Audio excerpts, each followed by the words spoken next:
All right. All right. This regular meeting of the Bellevue School District Board of Directors is now called to order. And we will start with roll call. Bill Block. Carolyn Watson. Cindy Rogan. Monica Webster. Jay Norris. Kelly Aramaki. And now we turn to the introduction of the student by Mr. Harrison. Thank you, President Watson. Just before I do that, directors, you may have noticed that we've got a little bit of a different setup tonight. Monica Niamela is going to be actually running the meeting in the slides so that Jess can focus on the tech. We've got a table up front, so everybody that speaks to you tonight will come to the table. So we're going to see how that goes, and we look forward to your feedback on how it all goes. So great pleasure for me tonight to introduce two students. They are both from Newport High School. We have Hattie Chifchi, who is a senior. This is Hattie. And she's accompanied by Alex Loy, who is a junior. And right behind me are two wonderful educators from Newport High School, Principal Yehudi and their teacher, Megan Feeder. So I'll ask our two students to come up to the table. And Alex is going to lead the pledge. Hattie's going to lead the land acknowledgement, and then they've got some words and some remarks prepared for you tonight.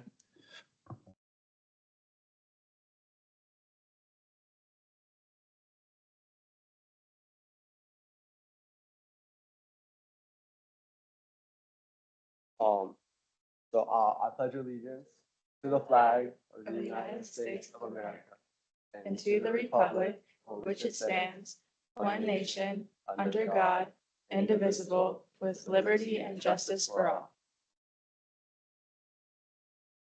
Now I'm going to go over the land acknowledgement. So we acknowledge that we're on the indigenous lands of the Coast Salish peoples, who include the Duwamish, Muckleshoot, and the Snoqualmie peoples. We thank these caretakers of this land who have lived and continue to live here since time immemorial.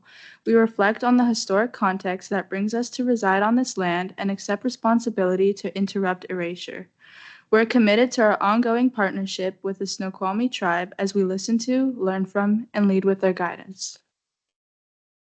So now I'm going to talk to you today about ASPEN. So ASPEN stands for AIDS Peer Educators at Newport, and the students in this program are upperclassmen who have taken sophomore health at Newport.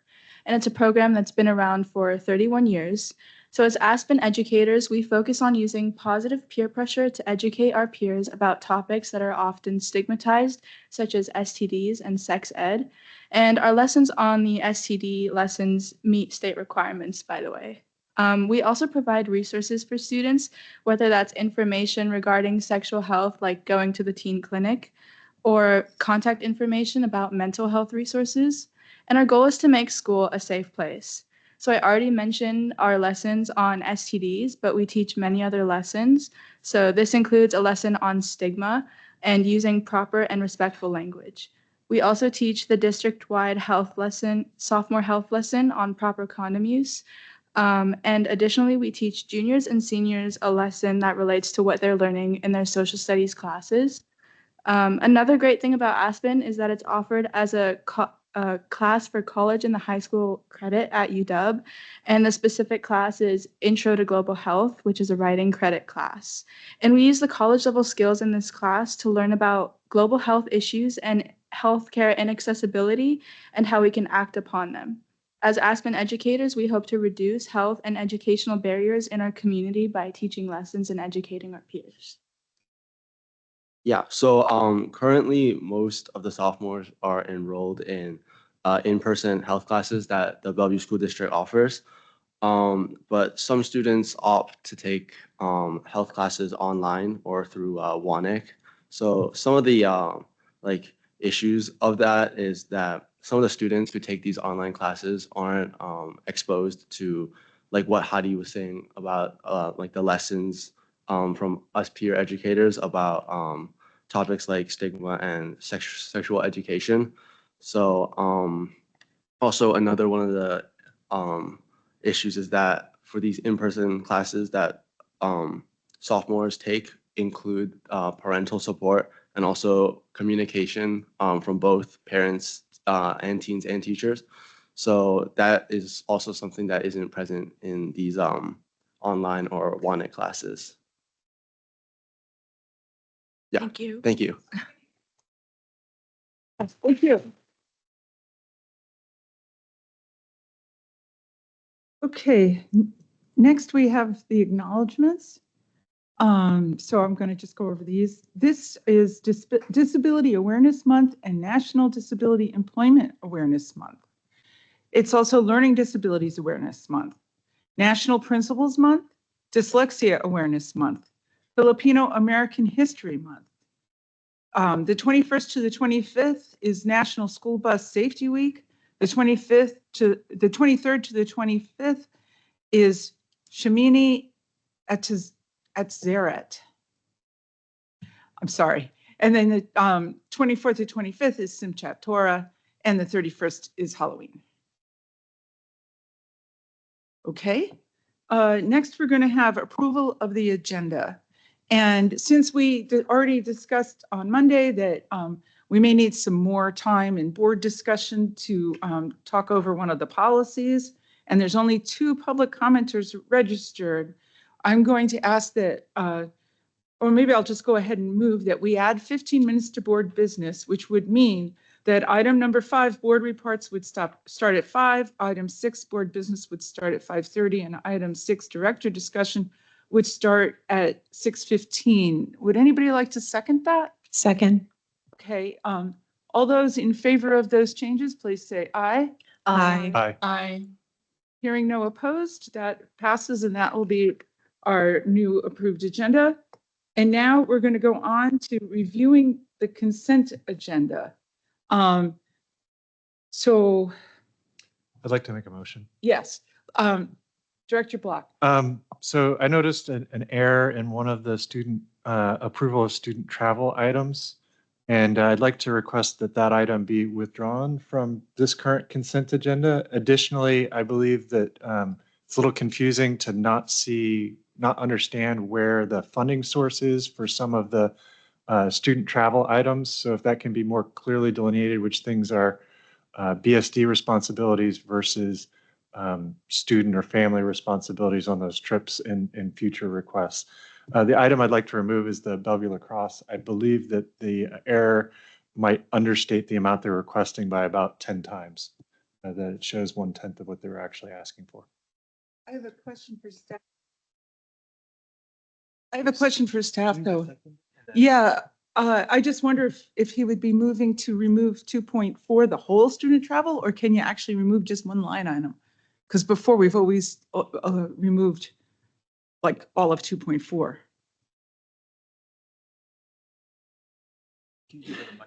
Yeah.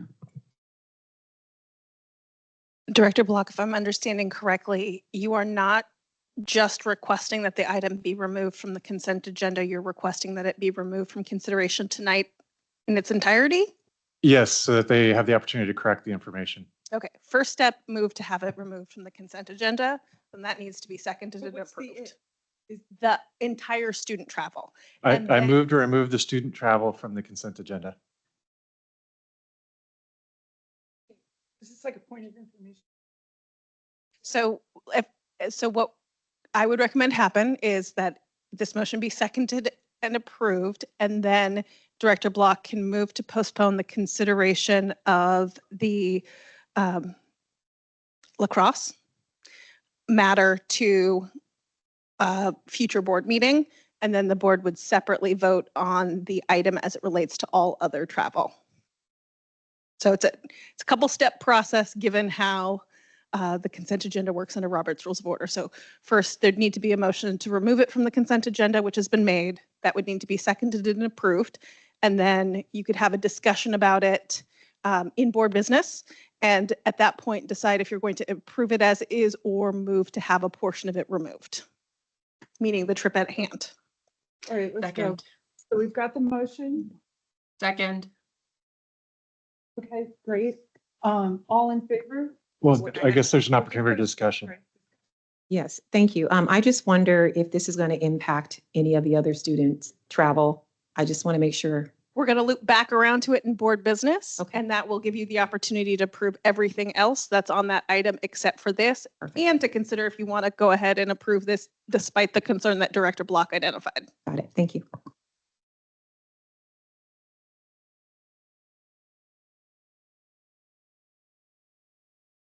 She might not have heard you. Director Aris, No, as the question was answered, sorry.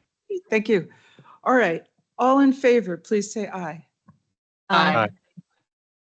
Hearing Okay. no nays. Okay. Now you guys go ahead and vote on the consent agenda minus this item, and then I will remind you to come back to it in board business.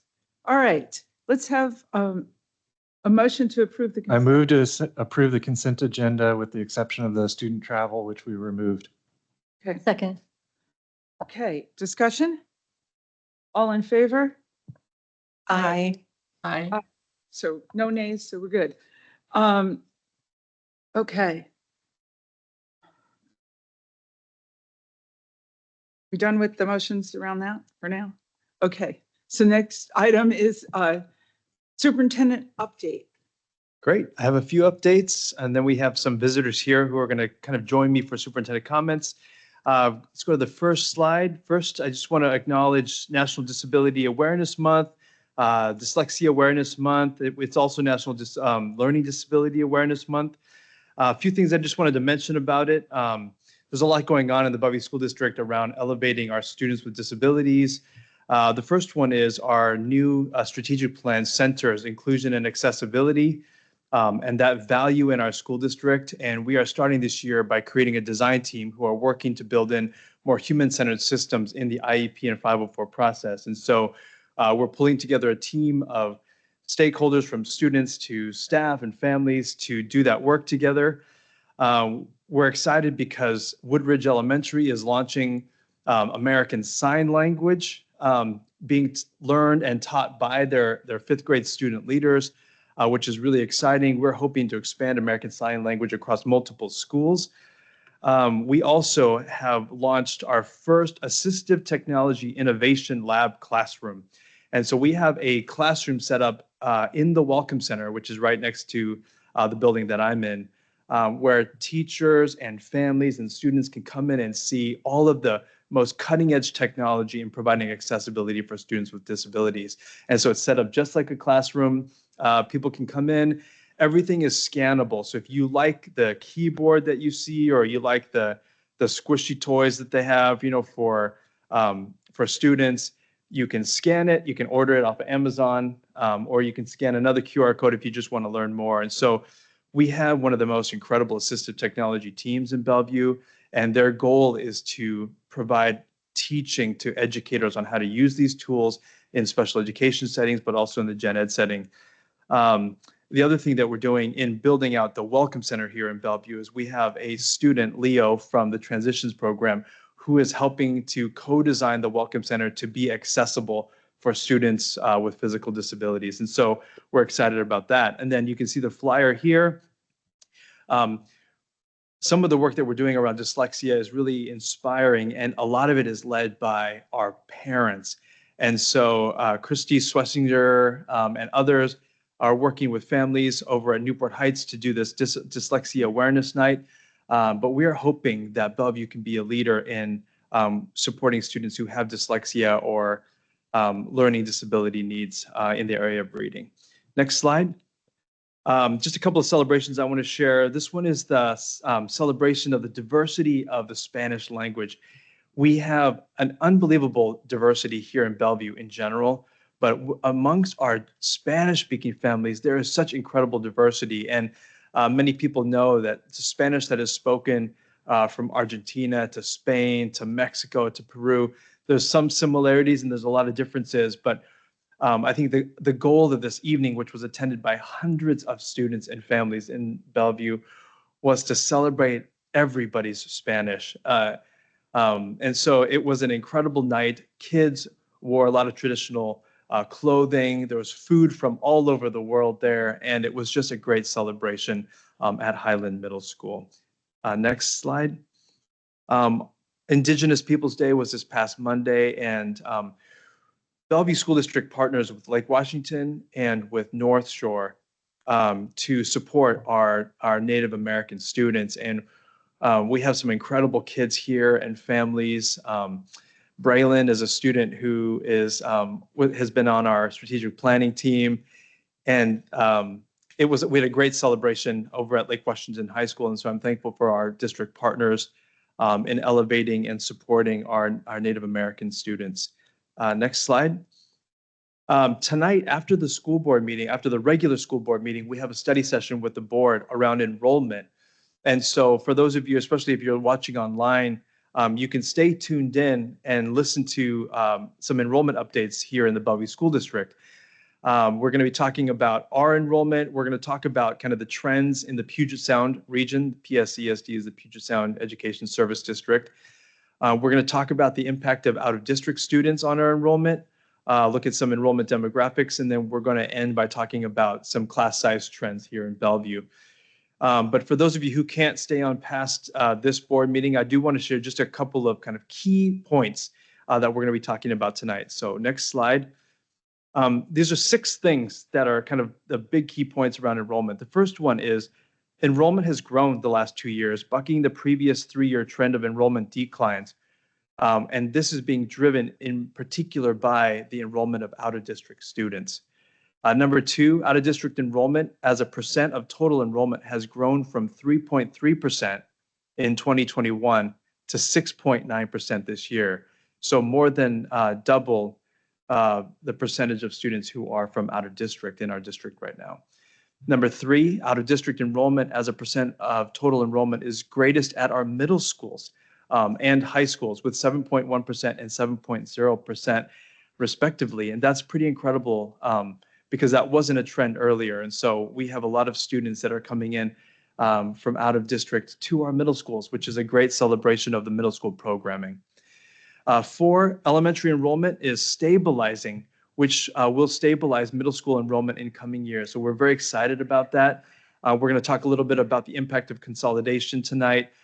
But in general, the stabilization of elementary enrollment is really important for our school district. It's going to create a stability up all the way up through middle and high school. 5, the Bellevue School District has only 3 elementary schools with less than 400 students, and 400 is the level at which the state funds elementary schools. And so all the rest are above 400, and that is a good thing for us. Just 3 or 4 years back, we had more than half of our elementary schools below 400. So this is a huge thing for us. And then number 6, class sizes at both elementary and secondary levels have remained stable over the past 2 years. So we haven't seen any major changes in class sizes. And then tonight we're going to kind of show a histogram or a scattergram, or it's something that kind of shows what all the class sizes are across all of the classrooms here in the Bellevue School District. Next slide.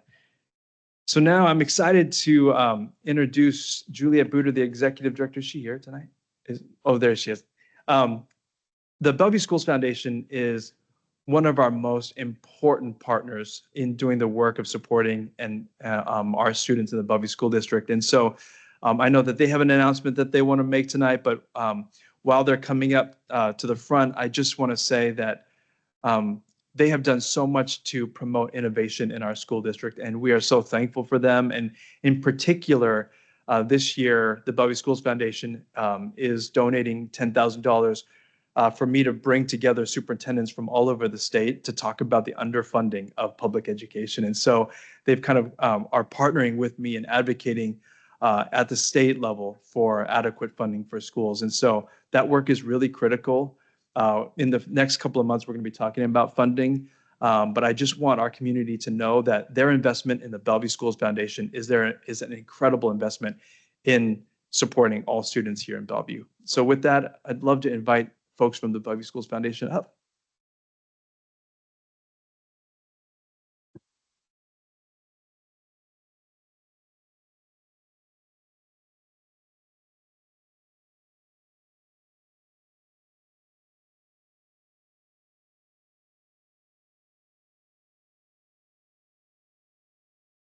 Thank you, Dr. Aramaki. We're coming up, but I also want to express on behalf of our team how much we appreciate the collaboration with you, Dr. Aramaki, and with everyone here. We have recently updated our tagline to further express our hopes for additional community support, our community investing in students.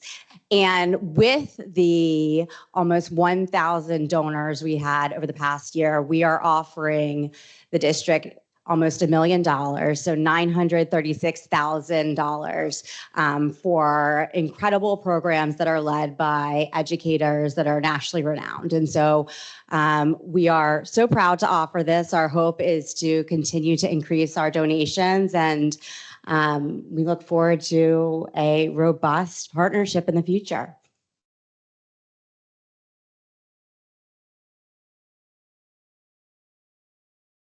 We'd like to invite anyone who would like to be in our picture to come up. We have many donors here, so anyone who's a supporter, please come on up. Please show the community that we have a robust team here at the Bellevue Schools Foundation. I see everyone really excited. Eva, come on up. Heather, Jeff, I see so many donors here. Don't make me come out there. Melissa, come on up. This is like The Price is Right, right?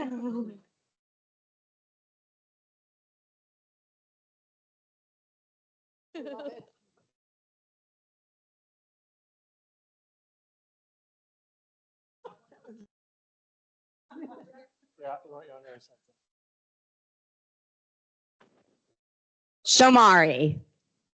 What's going on back there? Come on up. Come on up. Melanie, come on up.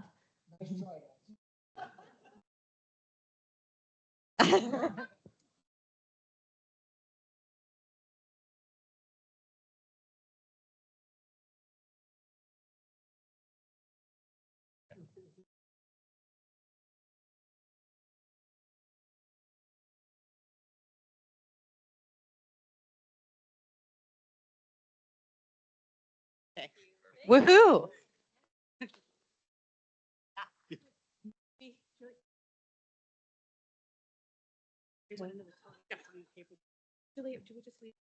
Yes, yes. Christy would like everyone to know that the totals are on the paper that she has passed out if you'd like more details.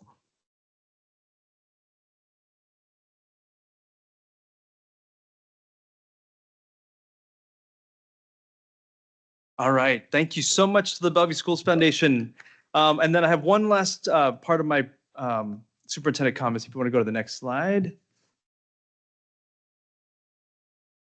Uh-oh.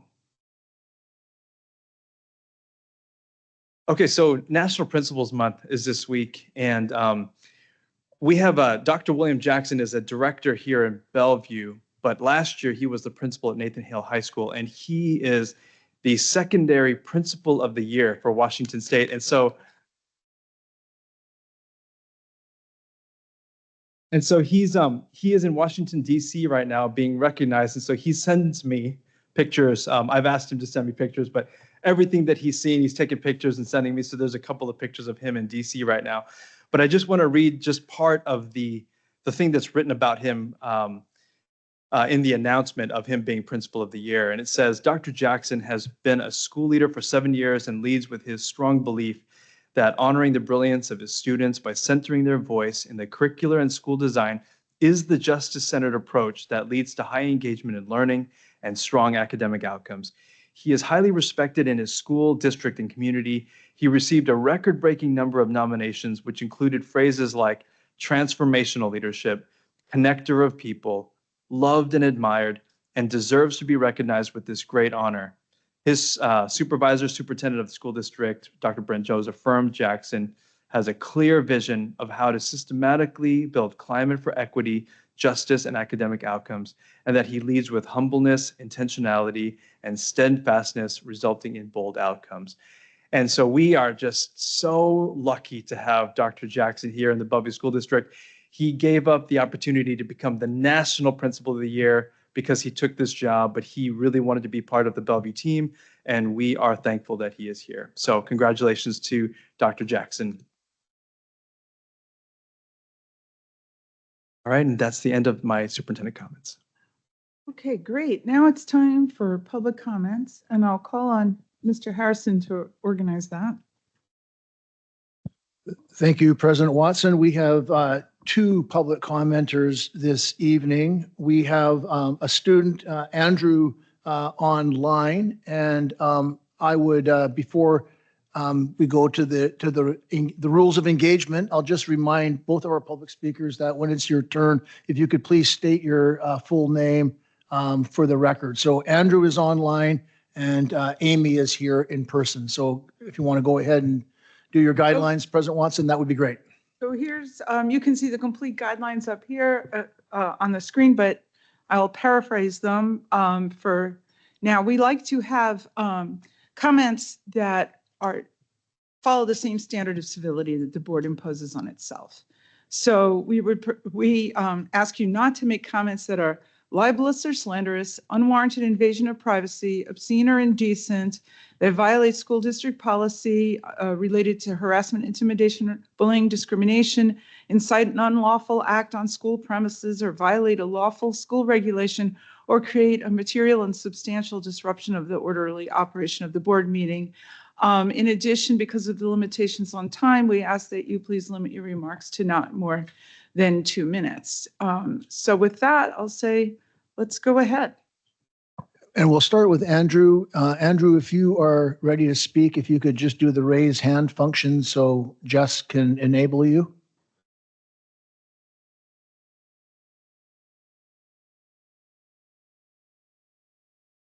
Any evidence of Andrew? Why don't we move ahead and ask Amy to come and speak? We'll try again after Amy's finished to see if Andrew is with us. Amy. Push the button. It works. Wow. Love technology. Hello, my name is Amy Lennox, and I'm a longtime district parent. I'm also a parent of a medically complex student with invisible disabilities. I have a personal interest in reducing stigma and increasing awareness around disabilities. I believe it will reduce bullying and reduce barriers to inclusion. Since 2008, the month of October has been designated Disability History Month by the state of Washington and is included in a district policy outlining state-required observances. The RCW reads, annually, during the month of October, each public school shall conduct or promote educational activities that provide instruction, awareness, and understanding of disability history and people with disabilities.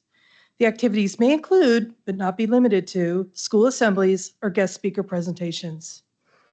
One might believe our district would promote disability awareness and understanding because it is the right thing to do for our students given our district's shared values, and because a significant percentage of people will experience disability at some point in their lives, essentially touching all families. Despite the state law and district policy, my children have not seen anything in school that would satisfy this requirement. I have, and I know of many others who have asked their school and district administrators about how their school or the district will recognize this month. I have not seen or heard any concrete response to date.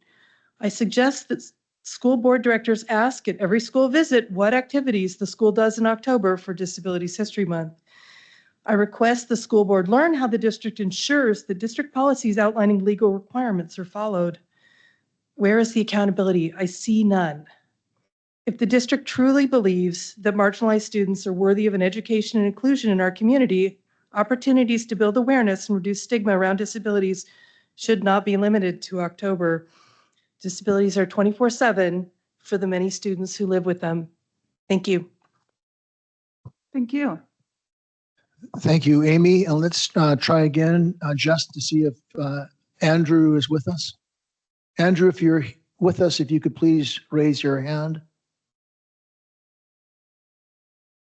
It does not appear that Andrew is with us, and that concludes our public comments for the evening. Okay, with that, we're moving on to reports. And the report for this evening is on counseling and graduation success. So who from staff is introducing that report? All right, tonight we have Scott Powers and Maria Frybos.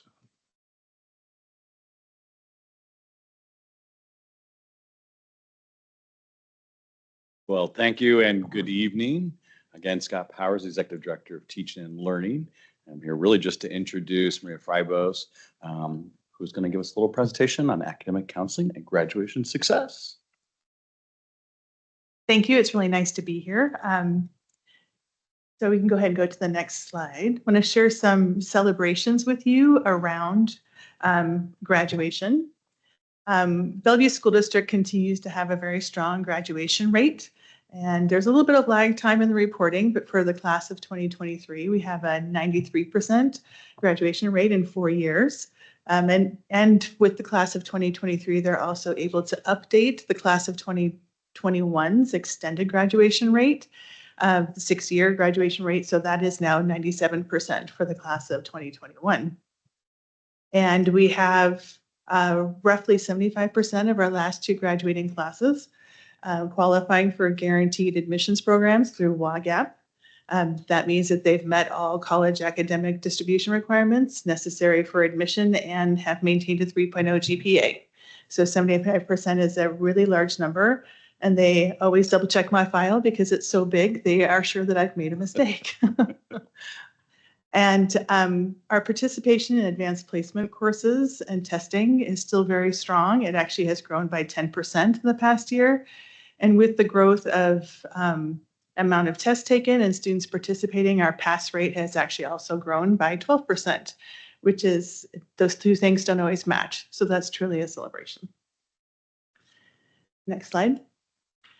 So I want to talk just a second about graduation requirements. Like, what does it take for a student to graduate?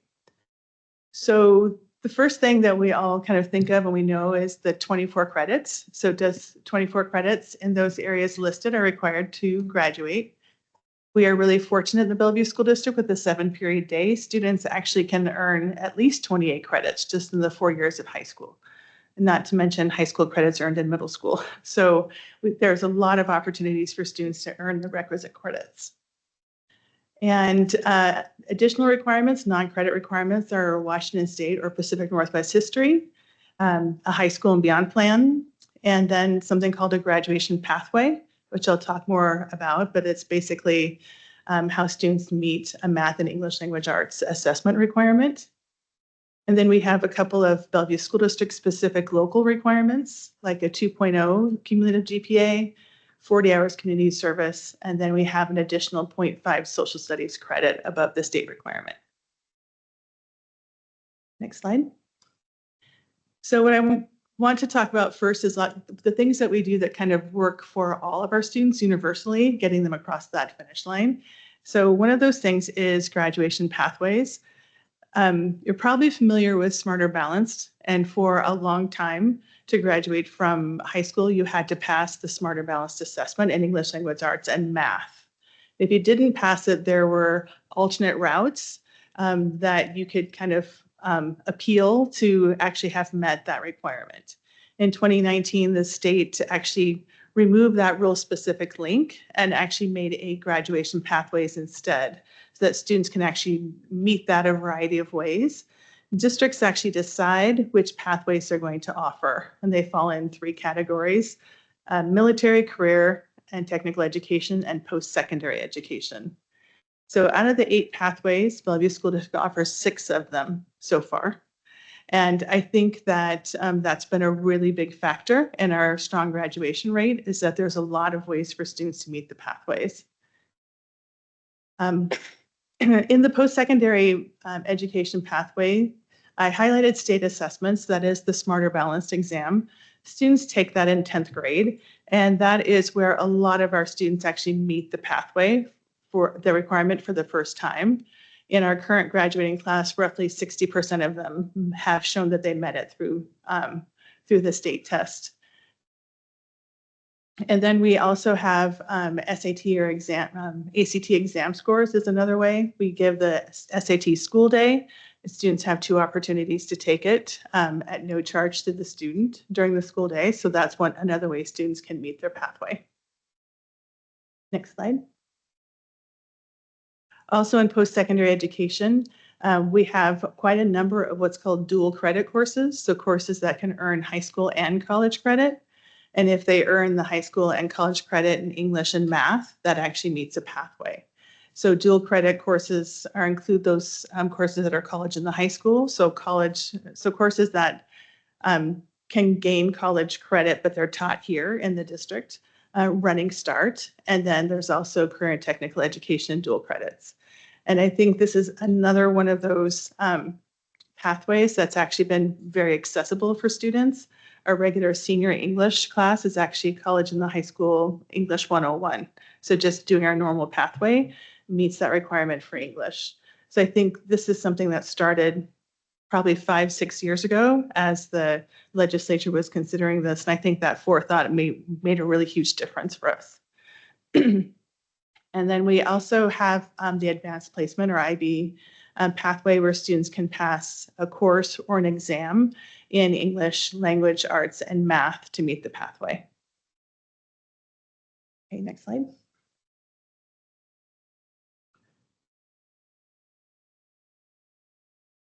Next slide. Thank you. And then next, military, we started offering this pathway probably 2021, I think. And that's where students can take the Armed Forces Vocational Aptitude Battery, and they can demonstrate their English language arts and math through that assessment. And every year the score that's needed is published. This year it's 31. So we actually offer that monthly, and we rotate through the different comprehensive high schools. Students who take this may not necessarily be interested in enlisting in the military right away, but they haven't ruled out that option. So this is something that they are curious about, and they're taking that exam. But we don't actually report the scores to the military. The students choose to do that on their own if that's what they're interested in. And then finally, we have the CTE course sequence where students can take 2 credits of CTE or complete a Core Plus program. And so this is another really strong pathway for us where we offer graduation pathway options in all of those clusters in CTE. Next slide. Okay, so the next thing that every student is responsible for is a high school and beyond plan. And we have a platform called Naviance where we have several tasks that are assigned that students do to complete this high school and beyond plan. And it's really designed to help students just really explore who they are, what they want to be, and how do they get there. And it starts in middle school, and it's really just intended to guide their course selection and their options as they head through high school. There's a couple of examples. One of the surveys that students take in 9th or 10th grade is a game plan survey. They first would take it like the career interest profiler, and then from those results, they think about what their first choice path is after high school and what clusters match that, right? So that becomes part of their high school and beyond plan. The career interest profiler is around 60 questions, and it's based on personality traits, and it actually provides suggestions to students about career clusters they might want to explore based on their interests.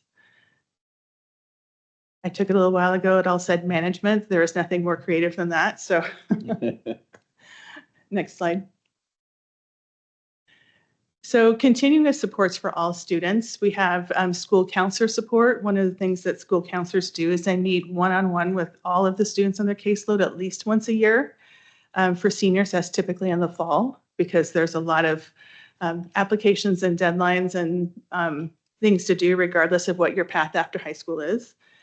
Juniors, it tends to be in the spring, making sure that you have that you're registered for all the classes you need to meet graduation requirements, and that you're thinking over the summer of the things you need to do as you head into the fall.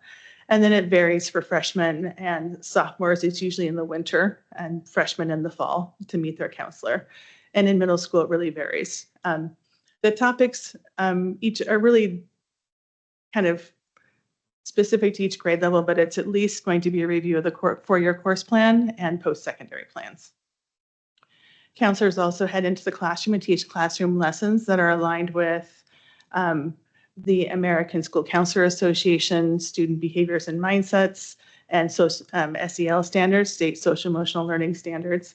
And they're in the classroom at least once or twice a year, teaching lessons aligned to those standards at each grade level. And I also want to mention the College and Career Advisors. They work to really do a lot of concrete things with students around their post-secondary planning, helping them understand their CTE options. They actually are the ones who facilitate the ASVAB testing and any sort of the follow-up and reports on that. They do a lot with helping students figure out the Common App, finishing their applications, reading essays, and also a lot with financial aid advising day and making sure the students have that information. So they're a really critical piece. Next slide.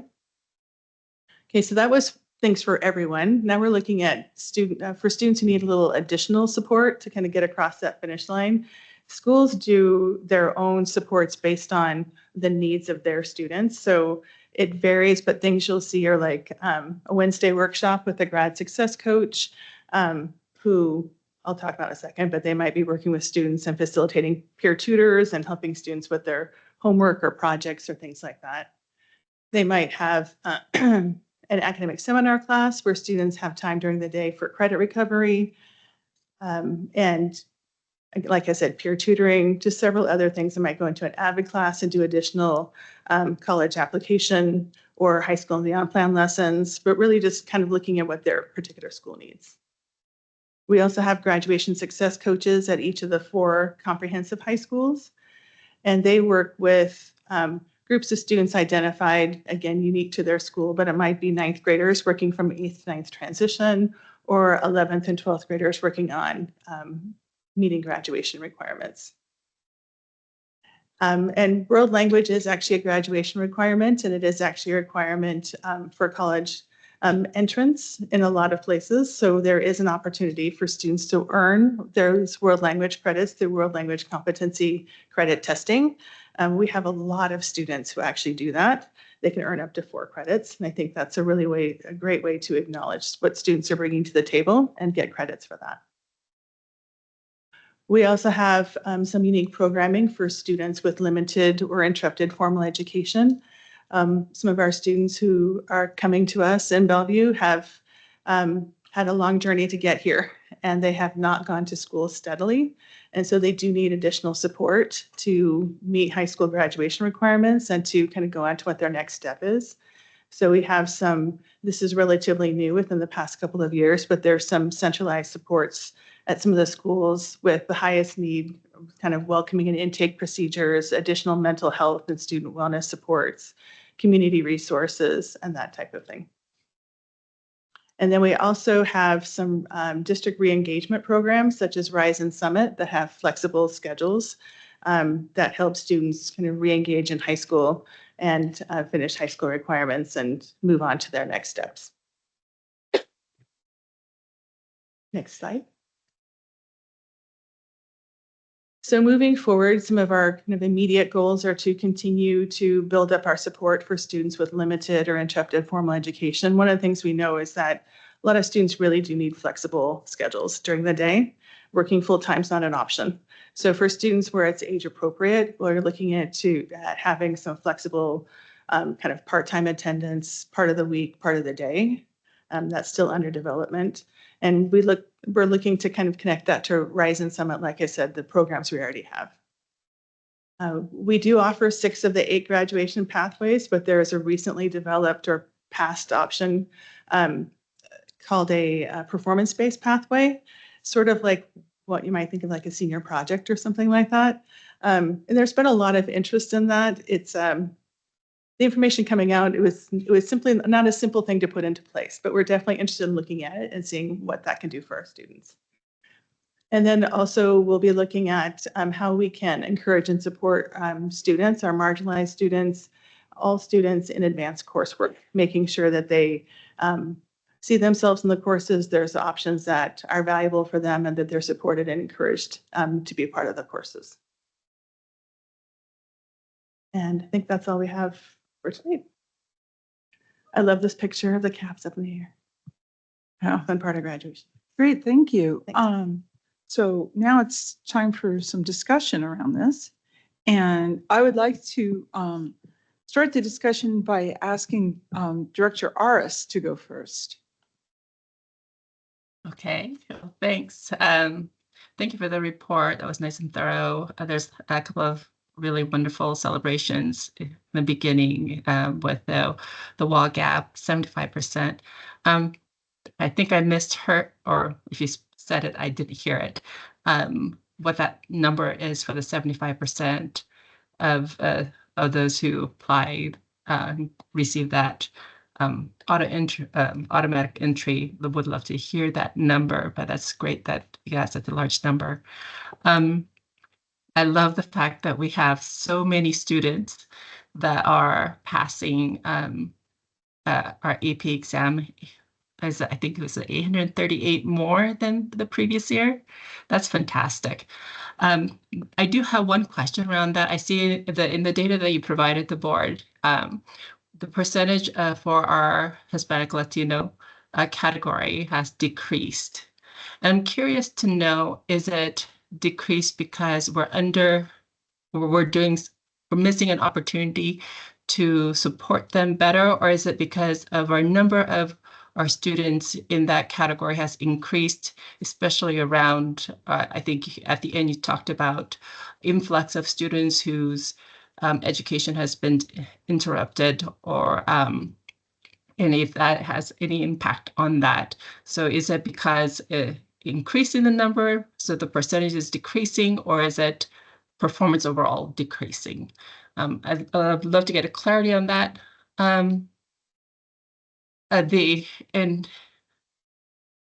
You shared a lot. But the last question I have for you is the centralized program. You're looking at increasing and seeing how to support our marginalized students too, so they are performing better. Curious to know, if you already have some thoughts of how are we going to support them to make sure that that they're more successful. I would love to see actual content in what that looks like. Oh, and one more, which is in the beginning you said we offer 6 out of 8 pathways. I'm curious to know why not the other 2, and what are the other 2? I love the fact that we offer robust and so many different ways that at our district, and I think it's phenomenal. It's fantastic, but at the same time, I'm curious to know, how lost does our students look like when they see all these options? It's a lot. It's great, but it's a lot. And then especially with our new arrivals who don't really understand our system and what it means to graduate and how many different ways, because I think many of our community members who come from a different country, the pathways are limited. And it's very scripted. And so I think, how are we making sure we're engaging them to make sure they're fully aware of all the different ways and options that they really have, and that they're all worth celebrating? Thank you. Okay, Director Webster? Thank you for sharing this update with us. I know that there are conversations, implementations happening in various spaces. And so I know that there's more to come on this, but I just appreciate all your hard work in this space to support our students. A couple of things, I think it's also really great that we are considering the flexible schedule for students where working is not an option. I think that's a great way to allow a pathway for those students to have access to educational opportunities. So I'm really glad that we're exploring that. And really, I just have one other question. I know that there are, that we've got the high school and beyond lessons provided in middle school, and that sounds like they review the students' 4-year course plans. But I'm wondering if there are any discussions about the cumulative GPA and how their individual grades starting in 9th grade impact that average. And maybe that's a conversation worth having, because I know that there are some students who are entering 9th grade who don't quite understand that until they get well into their high school experience, and then they're trying to play catch up. So that's the only question that I have. Thank you. All right, Director Rogan. Thank you so much for this very robust presentation. It's heartening to hear that there's such a differentiated and varied opportunities for success for our kids. It does feel a little overwhelming a little bit, but yeah, powerful information. I think the two things that stood out for me was your next steps, thinking about flexible scheduling as well as the performance-based pathway. I'm especially curious about our marginalized kids, and I know that there had been a bump in success at Bellevue High School, and there was this understanding, and I think I mentioned this on Monday, this understanding that their intervention of having a deep listening session with kids about what was maybe limiting them in participating, what was holding them back, and it increased their participation by a sizable amount. So I'm curious about, is there a systematic way that this will be shared with the other high schools? And are there any plans afoot that can support our other high schools in their process of potentially replicating that idea, that system? Thank you again for this. I took a couple pages of notes. It was just super, super informative. Thank you. Okay, I have a number of thoughts. Some of them are easy. Like if you could just define Rise, Summit, and Open Doors, just because we hear it comes up occasionally and they're sort of mysterious to us.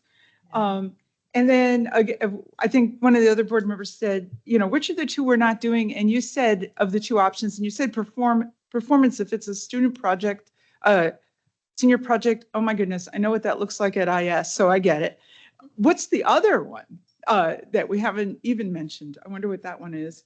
And then I'm wondering whether we could have a flow chart of options for the counselors and the students to say, okay, well, we all took Smarter Balanced here. And if that didn't go well, then maybe our next best option is over, and like plot it out for them because it is kind of overwhelming. Okay. And then I'm going to, my other concern is access, because we read about how, some kids get graduation coaches, some kids with interrupted education. I wondered if they landed at the school that doesn't offer something, what do we do? Do we move them to the school that offers it, or we let them flounder? I mean, what do we do? And then same thing about career advisors for like everybody. Like if you're at the choice schools and it's not as robust, what do we do there? And then I can't help pointing out that you're passing a 10th grade Smarter Balanced. So in Washington State, that's set by State Board of Ed, you can graduate high school with a 10th grade knowledge of English and language arts. I mean, I think that's just a fact, and that everything else is kind of aligned to that. I'd heard that, before. This is not news. Okay, I'll pass it to Director Block. There's a lot to celebrate there. A lot of amazing things. I mean, 650 kids in Running Start, 75% with GPAs of 3.0 or higher. These are, I think any district would be excited to see some of these numbers. I'll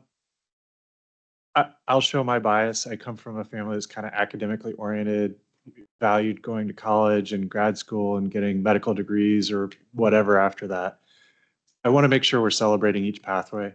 That we need all of those pathways and that those kids are being successful. None of them are lesser or less than. Those are all valid and useful and really productive pathways. I do wonder some about when I see the graduation rate and I hear you talk about the interrupted education, I wonder if we can look at kind of how long the students who are not graduating are in the Bellevue school system. Are these the students that are with us for 5 or more years, or are these kids who are kind of in the district for just a couple of years and we're struggling to integrate them into the system and bring them forward, or where is the breakdown happening? If it's the longer term students, then we've got a bigger problem. If it's the shorter term students, then maybe we need some different interventions. I am curious about the student to counselor ratios and the student to college and career advisor ratios kind of across the district. How many students are they serving? It seems to me that some of those ratios are pretty high, that some of these counselors and advisors have a pretty large number of students that they're trying to support. I am curious because I know last year was kind of, there are terms, but I probably can't say them on public tape, with the FAFSA, what we're doing to support the families that need financial aid for FAFSA and WAFSA, especially as those paths have changed and created uncertainty and challenges. And as we start to approach the college admission season, I'm seeing more and more people in my kind of friend network who are like, well, gee, we get admissions into schools and then we don't know if we can afford them until 3 or 4 months later. And just helping families navigate that can be, I think that's kind of the current challenge that a lot of families really do face, is that you have this huge temporal separation between getting into a school and finding out whether or not what affording that school looks like. I just want to acknowledge that a lot of students have the opportunity for more than 28 credits because many earn credits in middle school. There are lots of opportunities to get those. I have a curiosity thing. So, for me, the goal is to get kids through, our public school system, we're K through 12, to get them through to the graduation. But really, my measure of success that I personally look to is how those kids look back after they're out for a year or more. And I wonder if there isn't some opportunity to do some form of a panorama survey or similar to see what their perspective is, see how successful they are after they leave our system, how well we prepared them for their careers and for their future education. That's it. Thanks.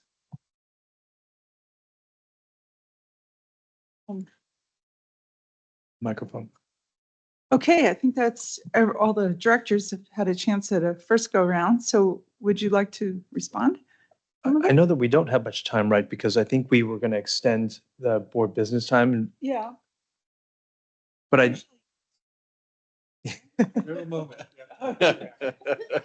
Well, we can get some information, but if there's anything that you want to just respond to, that'd be great. But we don't have much time, so. Just a few brief things. I actually had intended to clarify the college and career advisors, since we do have 4 of them.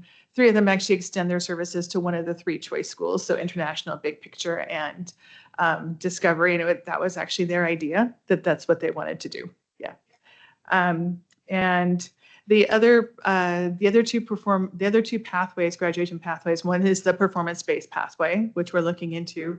And then the 8th pathway is something called transition courses, where they are English and math courses that have like a state curriculum. And if students pass that, they are considered ready for college coursework.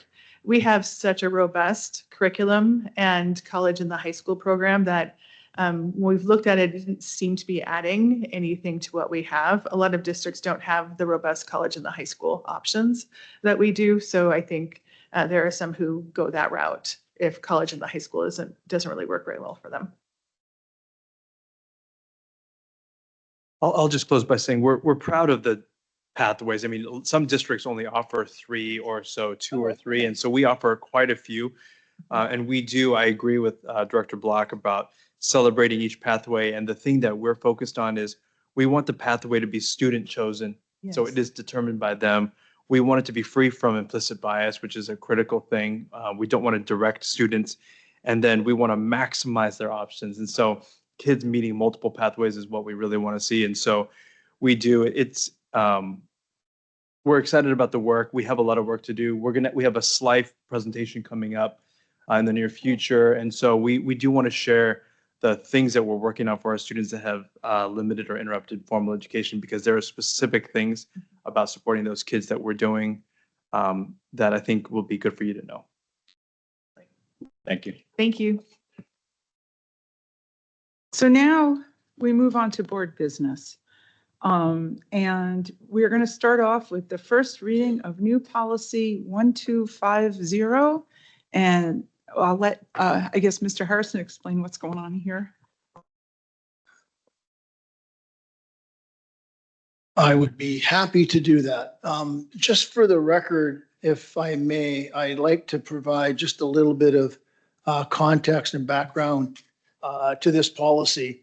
So June 2023, so a year ago, a previous school board director and a previous board considered a draft student representative policy in a pre-reading. After that, in the fall of 2023, again, a different board committed to considering a policy, a new policy, and scheduled it in the policy schedule for the spring of last school year. Given everything that we were doing last year, developing our strat plan, first year under Dr. Aramaki's leadership, there was a lot going on. You deferred at my recommendation to move it forward to this year. So some work was done on that original draft that was presented back in June 2023. Over the summer, we did some research in terms of what other districts had in place. We took a look at the WASDA model, and then we put all that into consideration and put forward and created this first reading draft that you had the opportunity to see on Monday.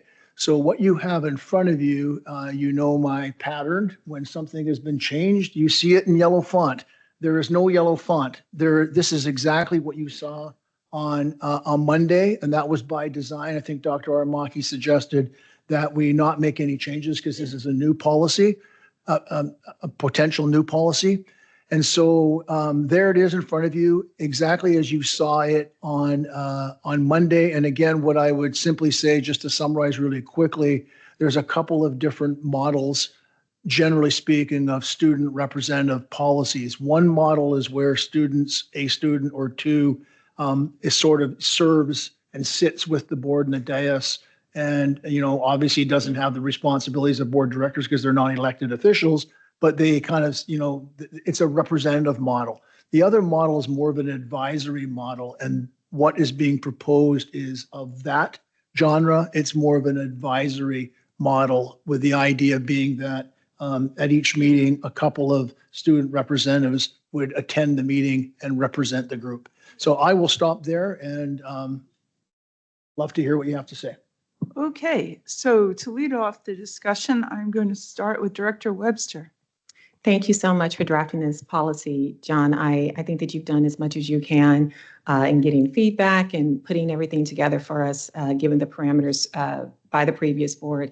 And so with that being said, my questions and considerations are for my fellow board directors to consider and not necessarily the district. I do have a lot to share today, but I likely won't be able to get to everything. But I do hope that you get the gist of the significant concerns that I have around adopting this policy. So I'm just going to go for it. First, this policy requires students to physically attend the following: their own monthly meetings, board meetings, which are twice a month, some conferences, which happen all across the city and the state, special meetings like our Monday board meetings, which are also twice a month. And a side note, board directors do not receive the review materials for those special meetings until the Friday prior, which means that students would need to use their personal time on the weekends to prep for those special meetings on Mondays. And we're also asking them to attend board retreats. All of this is very concerning to me. Here are some of the additional prep requirements that are spelled out for these students. Students will need to review materials prior to board meetings, which most time takes me about 3 hours, if I'm being honest. And they're also required to create a presentation from those materials to the board. And it takes a tremendous amount of time to prepare reports to present to the board, but we're also expecting these students to have made time to somehow gather necessary feedback from their peers, another requirement that's laid out here, and then somehow find time to organize it into a report for the board and superintendent for Thursday meetings. All of this is concerning to me. I also want us to consider the times of our requests. Special meetings are held at 2 p.m. on Mondays, 2 times per month, which is due during school hours, requiring students to miss instruction time. Retreats are during the weekday and are an all-day event, which causes students to miss instruction time.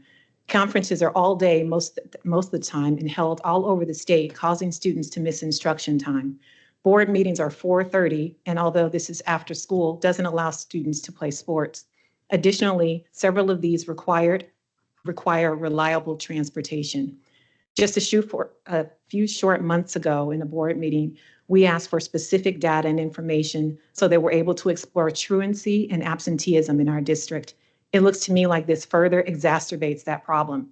I was reading an article over the weekend while I was in Hawaii in Education Week about a lawsuit that was filed Tuesday in the U.S. District of New York against the New York City School District that alleges that schools are not properly identifying and supporting students who are school avoidant due to social and emotional disabilities like anxiety and depression. They're calling it school avoidance. We're dealing with a nationwide absenteeism challenge. Even if the students who are chosen for this cohort didn't have any absenteeism or missed instruction time prior to joining this cohort, they will after serving a year. What does that mean for their grades? And how are we modeling the importance of keeping students in the classroom and engaging in their educational experiences? There's also a student requirement around gathering student perspectives.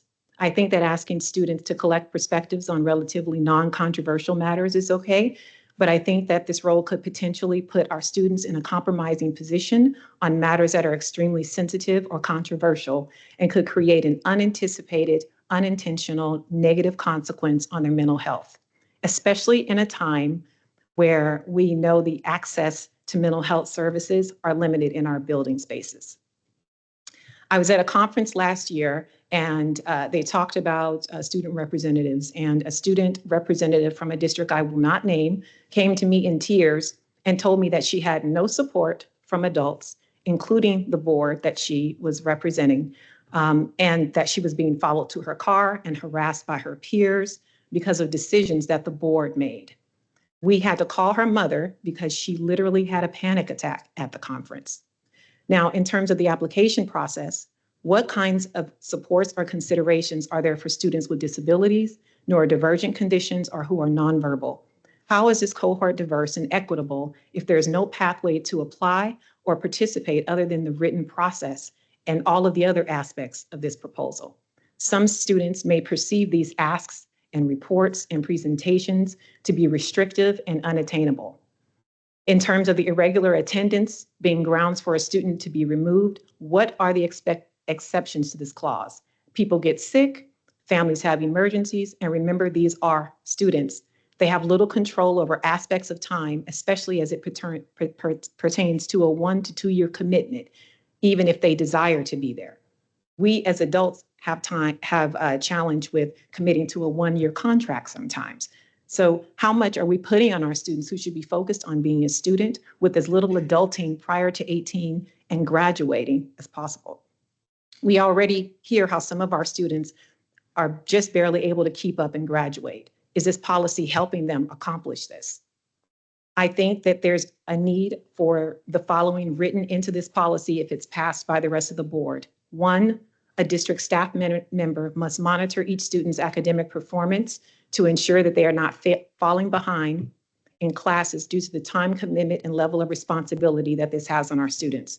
2, due to the significant mental health impact that this position could have on our students, I would ask that district staff measure and closely monitor each student's mental health as it relates to serving in this capacity with regular updates to the board. 3, I would like to have it clearly spelled out what adult support looks like for each student serving in this capacity. 4, I would like clear written guidance around the kinds of supports or considerations there are for students with disabilities, neurodivergent conditions, or who are nonverbal spelled out so there is a clear eligibility path. The last 2 things that I'm going to suggest are just for things the board to consider. 1, I'd like the board to consider the small cohort who would actually be eligible to serve and how many groups are excluded from serving. I know that athletes will be one due to the time of practices and games, but who else are we excluding? There are 7 other things that are significantly inequitable and excludes many of our students from participating that I do not have time to share due to time constraints, but I'll just ask the board to think about this.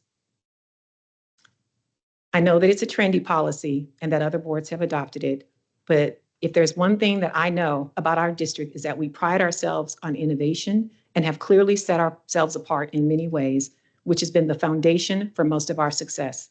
Furthermore, this policy is not in alignment with the vision, mission, or equity decision-making work in our school district. And most importantly, we're asking students to take on a position where their safety is not guaranteed. Therefore, I cannot support this.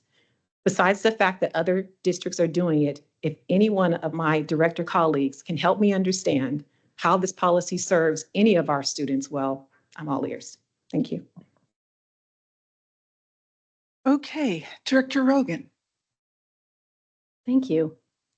Honestly, Director Webster speaks from the heart and with great courage, and to put it just right out there right away, I just really value that.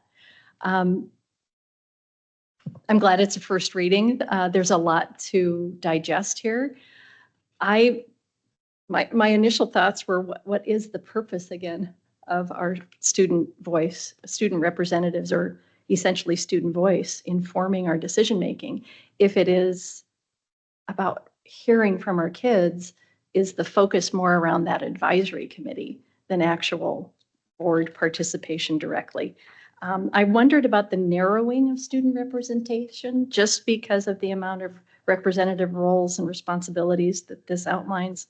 Are we further refining, defining, and missing out on some representation for students with disabilities, students who are marginalized, students that might not be selected by their peers? All of those questions were coming to mind when we first talked about this on Monday. I value the premise of student voice deeply. I think we can be informed by, educated by students in a really meaningful, rich, relevant way. And I'm open to looking at different ways of making that happen. Again, I'm glad it's a first reading. I'm glad Director Webster informed us of her feelings and thoughts. I think that's it for now. I might have more if we do a second round. Okay, I guess it's my turn. I think, so what are we trying to do here? We're trying to serve the students, and I do firmly believe you can't serve people without talking to those very people. For some reason, I have not been excited about this policy from the time it was first proposed. Originally, it was like 17 pages. So Mr. Harrison's done a great job here getting it down to something I can digest. But I do worry about two things, or three things. I worry about equitable selection of the kids, right? Because, like I said before at a previous meeting, I want to hear from a kid who's had some discipline trouble and so forth, because that's a perspective that will be, valuable to our work. And I do see that, if you're involved in sports or robotics or some other time-consuming thing, this is never going to work for you.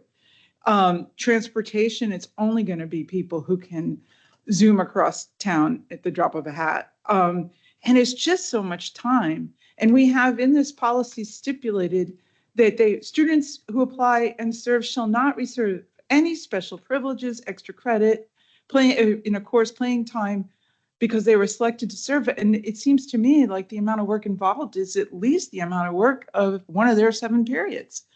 And we can't give them anything other than something they can put on their resume, which is only a certain subset of kids that would be valuable to. So it seems like the access and the equity kind of interact there. And the burden on the students for what they get, which could be very valuable to somebody who wants a career that goes through politics. And as I noticed on the other report, they said one of the career possibilities was legislature. So yes, but it just seems like so much work for the kids. All right. Director Block. Yeah, I've appreciated all this discussion, and thank you, Director Webster, for kicking it off with a lot of very strong points. One of the challenges when you get something like this is sometimes you get tunnel vision, and that initial author kind of focuses you on something. You try to make it better and improve it rather than seeing what the options really are. And I hear Director Webster challenging us to think about what other options are out there, because my understanding of the intent here is to make sure that we're including student voice and student perspectives in the decision-making processes that we engage in, whether that's policy or review of plans. And I greatly value the chances we get at the schools to meet with the students. I think some of those could be longer.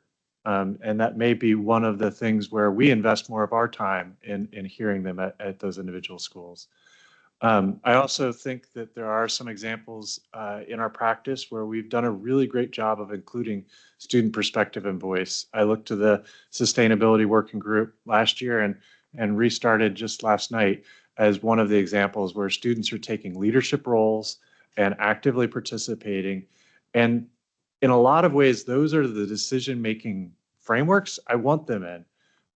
Where they're actually engaging in developing and creating those plans and policies and telling us the best ways to implement those. With regards to what we have here, I'm going to repeat some of the comments I had during the Monday meeting. I have legitimate questions about who picks and how we pick. As Director Webster pointed out, we have a high likelihood of skewing towards entitled and otherwise able individuals with anything like this. They're either going to be, so beyond their classwork that they have this extra capacity, which I happen to have one student who might be able to be one of those people, but even they would be limited by their activities, by theater, by other things that would prevent them from participating in many of these substantive sessions.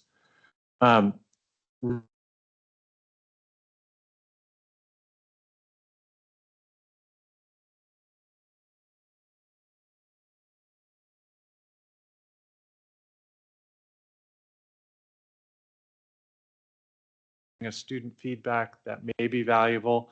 They're not going to be contributing to any of the financial or staffing or those sorts of decisions that we engage in, or what we do with property that the district owns and things like that. Yeah, so I mean, it really comes down to what are the effective ways for us to get student input and perspectives on the deliberations and activities of the district administration and school board. That's what I see as the goal. I'm not sure if this is the best way to get there, but I think if we, much like we talk about the bargaining for contracts, if we start to define what we want, I think instead of starting with a mostly dressed description of what it is, we may get to a better product. Thank you. Okay, and then Director Aras. Thank you everyone for sharing your thoughts. As I guess one of the co-authors of the original, I should probably chime in why the original, why it came about. We in Bellevue say that we want to make sure that each and every student is really has the opportunity to be successful. And given that our work governs over all of the actual work, the idea was to bring their voices into the nitty-gritty space of the policy. I do want to point out, as I think Director Block has mentioned as well, is that we do a great job, and we need to hear our students' voices in various different policies and situations where we need to do that extra dig into and get the robust response from our students. And I want to make sure that we celebrate that. I don't think this replaces that. I think this is more of how do we get that extra nudge from our students as we do the work we do to make sure we stay centered on students and making sure that we are really taking in their voices as we make the changes in our policy. There are policies that I've worked on where I kind of go, where's the students in this? Where's the student voices? And so as good intention as we have as a board directors. I think often we get lost in our own head of what we consider to be the best for students. And so this is an opportunity to make sure that we don't lose track, that to center the students at the front and make sure that we hear when we can. Now, does this answer, and is it going to give every student a chance to sit on this seat? No, it's not. Like every other thing we have, it's going to have a limitation. It's unfortunate, but that's a reality. We offer robust opportunities for our students to engage in programs, leaderships, and beyond. And so this is going to limit, unfortunately. What I would like to see is ways to make sure we could get as much of the voices, the diverse voices, to see, can we improve? The question is, can we use this as a tool to improve our work so that we could really hit the nail, which we have been missing? We have a gap, which perpetual gap, we struggle to close. And this was an idea to help close that gap, bring the voices of the student in on our daily work. Now, my understanding and this has been going on for a while now, multiple years. How can we, do this work? And obviously this is for S5 to figure out. I mean, nothing's concrete. How can we make sure this policy structures in a way that is healthy for our students, minimize the possible harm, but maximize their opportunity to voice so that we do a better job in our work? I'm all ears. I just want to make sure that we bring the kids' voices here on a more consistent basis. I do think, including myself, in our best wishes and our best desire to do the best for our kids, we sometimes miss. And we get lost in the conversation and the focus shifts. So I think having students present will help us. As you all know, I do a lot of mentoring in high school and middle school, and it's on advocacy. And one of the things, and these kids who do join, and they're not all straight A students. Many of them have IEPs and 504s. But it was an opportunity for them to figure out their voice and also have an impact. And yes, it's a lot of work, but they find ways to do the work and they enjoy the work. Again, it's not for everyone. Not everybody likes doing this kind of work. I think majority of the society doesn't like doing this kind of work. It's only crazy people like us who sits here and do the work. And so for those who want to, find their ways to see how they could impact, and this is a way they want to engage the society and also develop skills and show them the ways what this really means and how this could, affect their decision and maybe what they're going to do in the future. I think it's worthwhile giving it to them. Now, as far as the policy itself, there are some things I do wonder, what,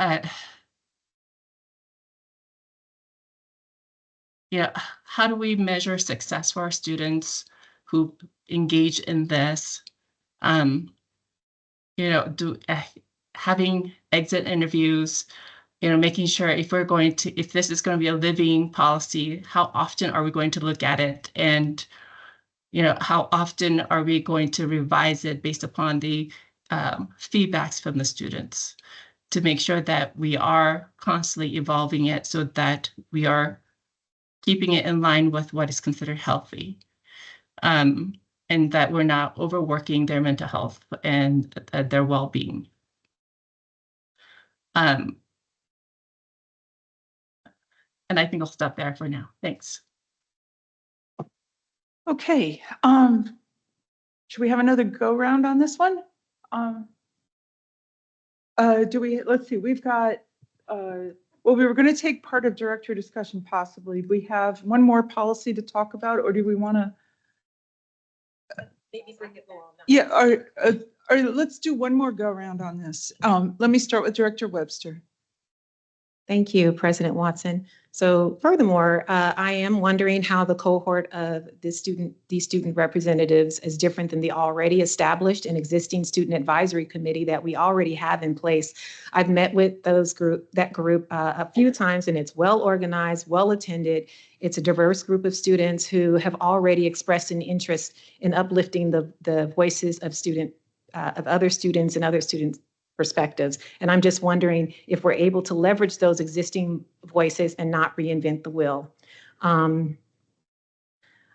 Number 3 of the student qualifications for the application says that the applicants must not be facing any school disciplinary action.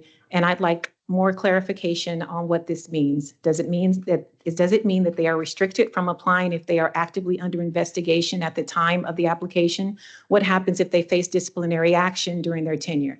And what if they happen to be a student of color and we decide to remove them and there are no other students of color to replace that spot? Do we replace them with someone who isn't a student of color? And what kind of representation does that leave for the group? I just think we need a plan in place, and it needs to be spelled out clearly how we plan to navigate this to ensure equitable representation. Number 4 of the student qualifications says, and I quote, "The representative must be willing to represent these groups well," unquote. What happens if the student representative doesn't agree with the group and has a hard time representing the group well? Who will teach them this skill, because it is a skill? And lots of adults have a very difficult time doing this as well. So I think it's a tall order to expect youth to have this skill and experience. I'll go ahead. Okay, Director Rogan. Thank you. Thank you. I think the value is here. I think we're really clear on the purpose, but I'm wondering about, I had a note about training. And I know there was a mention about superintendent or designee will be the main point of contact and coordination. But this idea of how do we support these student representatives with guardrails, set them up for success. What might those measures of success look like? I think there's lots of meat that can be added to this policy. I'm still really curious about the idea of the advisory, and I'm curious about the one that you've already interacted with. The only one that I've seen be super effective here is the Sustainability Committee. And thinking back to our earlier presentation, the Bellevue High School listening session that they did for advanced placement to help, again, increase those marginalized kids. I'm wondering if we could be considering replicating what we have seen work in terms of student data, student performance data, and go there more deeply versus creating something with layer upon layer of expectation that might be too unwieldy. And just another thought is there a way to still consider student voice that's relevant, that builds skills and tools, as Dr. Aris was referencing, but without the level of responsibility? Just curious about that. Okay. Yeah, I'm thinking that I did see a lot of value in some of the topic-specific approaches. And we're all talking about the sustainability when we were working on that policy. And I also saw when I was watching another board use students also to research a policy they were working on and bring that perspective and report it, to the board in a board meeting, what those students came up with. But then I'm also thinking, okay, so the first thing is we want to hear what the students have to say when we're writing a policy that's got to do with the students. But how do we know what topics are important to them? So I am also thinking we might be able to add to the picture of having the students go through some of the topics that are up for the year, and then they could help us decide which topics actually need a student group to work on them. So that would be one thing. And then another thing I'll throw out there is that on a previous board, there was a board member who was really trying to reach out. So she was showing up at lunch hours at the various comprehensive high schools. I think she didn't get a lot of takers. I didn't go because I was still hiding from getting COVID at the time. And I thought lunch at a comprehensive high school wasn't really the right scenario for me. But maybe we could, revisit something like where we go try to meet kids. You want to have a way to get kids that aren't always like the selected kids to bring up topics. And so then we might pursue a number of different avenues to get that, and then get kids working on a topic focused thing that affects them that we're also interested in, and we can put it all together. Director Block. I want to go back to one of the things that I think Director Webster said the first time is if we do pursue something like this, the kids need support. They need structure, they need mentorship, they need advisory, whether that's from the board itself or from the superintendent's office. They would need very strong supports to be created. The other thing that crossed my mind while I was sitting here is, well, when have I tried to get something or work with a group that really doesn't have extra time to work with me? And it's in my day job, I do consultations with tribes, and they often have 1,001 things going on, and here's an applicant coming with a project asking them to consider one other thing, and they're like, why? And I worry that that'll be the perspective of some of the people and some of the students. Why do you need this now? What's effective in tribal consultation is listening and going and meeting them in their space rather than trying to drag them into our space, and finding a way that we use their structures and their existing frameworks to try to listen to them and hear their perspectives and their personalities. And so that's something that whatever we come up with, I would like to figure out how to do that, because that's the only way we're going to get the people who aren't going to be the ones who always put their hand up and have all the privilege. And I want to make sure that we do. Those are the voices I want to hear. Those are the ones that I think we're somewhat charged with making sure we're serving. So figuring out how to meet them in where they're comfortable and where they have the capacity to provide us feedback. And I don't know how that's going to work or what we can make work there, but I believe that there are some opportunities, and I do believe it's important to figure out how to make sure that we're hearing those students, especially on a board where not very many of the board members have students that are currently in the district. And so as new issues arise, they may struggle to find those perspectives. So those are the few of my thoughts. I think it is a valuable concept, but again, I am not wedded to this approach. I see that there can be a lot of different ways that we can structure this and still get meaningful, valuable input from students and student groups. Thanks. Director Aris. I think what Director Block had said just now is actually, I think, a must. And I think we've done a pretty good job. At least it seemed like that's what we did with various different policies and situations in the past, especially with things like sustainability and SRO and so forth. I think we did go to their space and ask for their input. And so I appreciate the work that we've been doing that way. I also know that takes a huge undertaking. It takes a lot of manpower. It takes a lot of effort to go into their place for all of these, specific ones that we asked for. And so recognizing that, I do think we still need to continue to do that. And I think that is probably the most effective way. And and safest way where students students feel the most safe in doing that. And I think it's a must.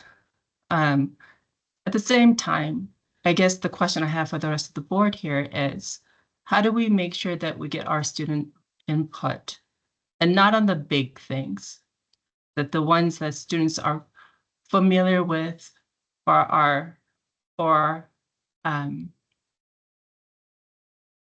on these other areas which are as important, but in their eyes or in our eyes or whatever eyes it may be, that it doesn't come to them and they don't understand its impact, but they now have, how do we get their voice on it? Because they're as equally important. As we know, the system has its faults because we make assumptions. We make assumptions on what students think. We make assumptions based upon our own experience. We make assumptions on everything that we don't get a direct input. So how do we take away the bias of our own and make sure we get our students' voice in? I'm open to all ideas if this is not the way the rest of the board wants to go. I know we have a lot of wonders and curiosities, but again, we're here at the cross junction of actually writing the policy. This is a policy that we get to curate. We get to actually determine what every line looks like. So it is an opportunity for each one of us to put the input in to make sure that it is fulfilling what we want to make sure our students are safeguarded, but we get their voice at the same time. And so I'm going to throw it back at the rest of the board. What do you want this policy to look like? What is the lines that you want in there? If you had your wish of whatever this structure should look like. But, I do want to make sure that whatever path we go, how are we going to make sure that we take our biases out and we get our students' voices in? Okay, thank you. And then Dr. Aramaki? Yeah, just to close this conversation, I just want to say I'm very grateful that we're talking about this. It's a very substantial debate about how to get equitable student voice. I think it is it's amazing and critical that we're having this conversation. I think it's powerful that we're talking about what are the actual effective ways of elevating the voices of the margins, like lifting up the voices of those who have historically been marginalized in our system. And then how do we ensure student safety? Because I think all of us know that when kids or people in the margins speak up, it is not often a safe space. And so the fact that we're even talking about emotional safety, psychological safety, when we're asking kids to put their voice out there is such an important thing. So I think clearly we have a lot of different views, not just on some of the language of this policy, but on the substance of whether this is the right approach to elevating student voice. I think what I propose that we do is that John and I will connect with you, President Watson, just to talk about what next steps, because clearly a lot of conversation needs to happen. We don't want to do this wrong. We owe it to our kids to do this right and well. And so I feel like this one we want to give as much time as is needed so that all of the board directors feel really good about it. So thank you for this great conversation. Okay, thank you. And now we're going to move on to policy 5010, which is non-discrimination and affirmative action. And next in the sequence is Director Rogan first of all, I got to let Mr. Harrison frame the discussion. Yeah, I would appreciate that. And thank you for that very robust conversation on the draft of the student representative policy. And I'll just quickly, as the, author of the draft, say that even though you've empowered me to write and draft policy on your behalf and bring it forward, the things that are important don't always need to be codified. And I think the conversation really, emphasized the fact that there are limitations to the representative kind of a model, number one. And number two, there is a clear need for intentional, equitable student engagement. So I'm looking forward to the conversation as we move it forward. So this is a different conversation. This policy is a staff policy. And the first thing I'm going to do is going to ask my friend Freedom Johnson to join me. I was hoping that I would have another friend with me tonight, and that's Nancy Pham, who is our civil rights. Oh, she's here. Nancy, come on up. And the reason why I've asked these two wonderful leaders to join me is they were my partners in this work that was a collaborative effort over most of last school year. So in the fall, Freedom approached me with some concerns around staff safety in the workspace. And it was kind of on the heels of an uptick of staff being victimized in kind of racial incidents. And the point that Freedom made to me that really, captured my attention was, John, we've got really strong language in student policies that protect our students from discrimination and harassment. I'm not certain that the staff policy does the same thing. So, of course, reading the policy, I thought, there's some merit to that.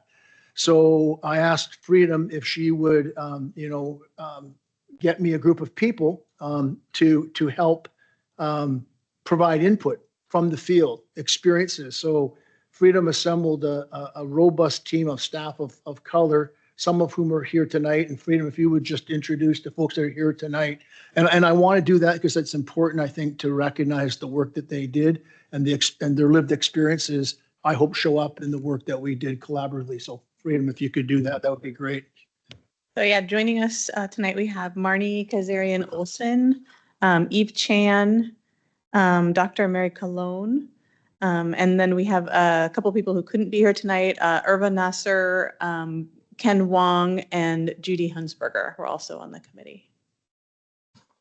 Thank you, Freedom. And so we dug right in and we started looking at the policy, and we realized that it was a very technical policy. And so what we did in the policy, and you can see on the screen in front of you, is basically streamline the policy to ensure that the non-discrimination section delivered what we need to deliver in terms of language that protects the safety of our staff. And so if you look at the affirmative action language, that's, federal legislation, there wasn't really much, we didn't really see the opportunity for changes there, but in the non-discrimination area is where we really kind of focused in on. What you see in front of you is new language since Monday, changes since Monday. So if you could, Jess, could you make that a little bit, or Monica, a little bit bigger? So if you see line 23, we now have a preamble, and I still am having a hard time seeing it, but basically. John, Director Aras, because she doesn't have the hard copies, so we really need to make it, bigger. That Thank would you. be helpful. No, I can read that. So we have a preamble statement that says the district is committed to a positive workplace environment that celebrates diversity and focuses on inclusion to create a culture of belonging that provides a healthy sense of well-being for staff, volunteers, and contractors. And then we go into the definition for non-discrimination, and that definition has changed a little bit. If you scroll down a little bit, Monica, the next section, keep going a little bit further down. That section there where it defines equal employment opportunity. The language is parallel.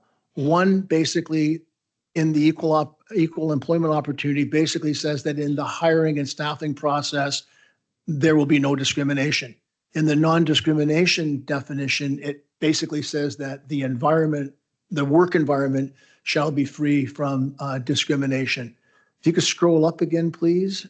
The next part that's highlighted, beginning with line 39, was a suggestion that came from a couple of you on Monday.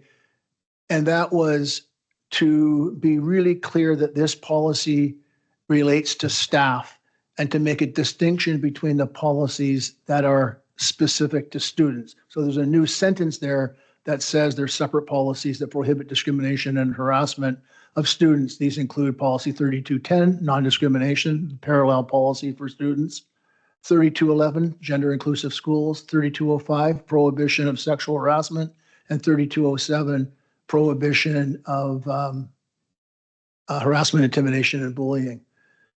So if you scroll down a little bit, please. The next cup there, scroll up a little bit.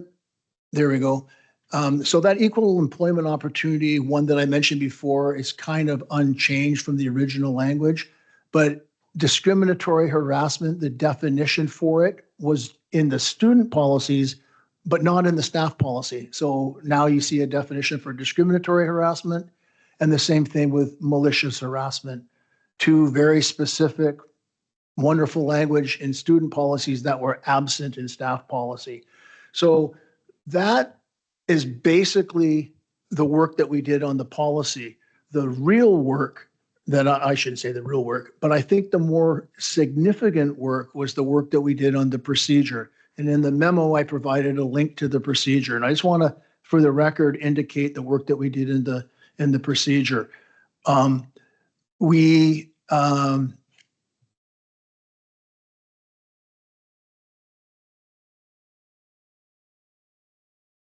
Where did I put it up here? Okay, there we go. So in the procedure, we did a number of things. We cleaned up and made a lot more clear the options and the requirement for reporting incidents. We also, thank you for your help, by the way, Nancy. We also added options for informal resolution. And that was a really important piece because the options that we put into the procedure really focused and kind of honed in on restoration and restorative conversations and healing. We also provided options for staff who may not feel comfortable in reporting an incident to their supervisor. And I think the most significant thing that we did was we added a section that defined microaggressions and gave examples of that. The other thing we did in the procedure was include a required staff training component. And what we've done since then is encourage schools and building leaders to work with their racial equity and inclusion teams to create space in their buildings to have conversations about this work. Freedom and her team actually do trainings on microaggressions across the district. So Freedom and her team of equity specialists for BIPOC educators have offered their services as well to help schools with that work. So again, the policy language you see, we're really pleased with the procedure work. We hope that it is going to create a much better situation. And the final thing I'll say about the policy is we added the requirement that we would appoint a point of contact, a coordinator. And so Director Block noticed that that was kind of misplaced in the procedure. It didn't really fit in the section, so it's been removed from the procedure and added to the policy. So Nancy's role as coordinator has been codified in the policy, which we think is important. So those were the changes. That's the work that we did and the changes that we made since Monday. And I don't know if Freedom or Nancy, if I missed anything that you would add. All right. Thank you. Okay, I think it's my turn to lead off the discussion, and I'll say thank you very much for this work. Thank you for including the part that shows that the other policies that are related. And I think I'm inclined to really trust you that you got the language right on equal employment, discrimination, and affirmative action, and so forth. I will ask again that you reconsider two things within the disability area. And one is under A, the qualified persons with disabilities will be subjected to discrimination. In that last sentence, all aspects of employment from recruitment to promotion, fringe benefits. I wanted you to add benefits because very often people with disabilities are discriminated because the employer feels they're going to cost too much in the health benefits. We have a big insurance pool, so I would like you to add that word. And even if we didn't have a big insurance pool, we should still add the word. And then also under number D, or letter D, the person we may not inquire about what the disability is, but we can ask about their ability to perform job-related functions. And I wanted to say that we need, and add the word somewhere in there, the idea of updating those requirements regularly, because I have seen where there was a requirement to lift a heavy weight based on our old computer systems. It's not necessary anymore with the laptop. And when you keep that in the job posting, it prevents people from applying. And I'm going to indulge in one more example. My friend was applying to the city of Redmond for a job that she was very well qualified for, had done that job in another country. But on the list of requirements, they said, needs a driver's license. She didn't have one. She calls Redmond and they're like, oh yeah, you don't need to drive for that. But you would be turned away if those aren't updated. And so those are my 2 points about disabilities, and I'm going to pass it to Director Block. I agree with the last point she's making. I think that some of these disability things with assistive technology, some of those barriers may be misplaced. I really appreciate you guys bringing this forward. I think that this is a great example of the staff helping the board do a better job of supporting you. And I hope that ultimately that's what this turns out to be, that this meets your expectations and dreams and needs for making sure that staff feel that they have the work environment that we want you to have. My really only question or comment is very similar to one I had on Monday, which is actually on the procedure. Well, 2 bits. One, because the microaggression is defined as unconscious and unintentional, I do wonder what we are able to do with that information if we've said that it is often unconscious or unintentional. What remedies are available to us when we define something as unconscious or unintentional? And along the lines of microaggressions is implicit bias in my mind, which I think comes into play a lot in hiring and job description type decisions. And I think we should consider whether or not that is something that has a place in the definitions of the procedure as well. Thank you. Sorry, Director Ars. Thanks. Thank you, Freedom and the whole group for bringing this forward and doing the work here, and so that we have a safer place for all of our staff. Can you hear me? I'm just making sure. Okay. Yeah. Y'all look a little bit strained in my screen, so I just want to make sure you could hear. I think this is unfortunate that we have to have this policy, but I think it's great that we are putting in place and that we are safeguarding our staff and anything to safeguard them and making sure that they have a sense of belonging in our schools as well as we do for our students and our community is important. I agree with what Carolyn's last point, just like with Director Watson's, the same as Director Block's point on that last one there. I think I'm going to hold my tongue right now. I think the work you guys have done has been good.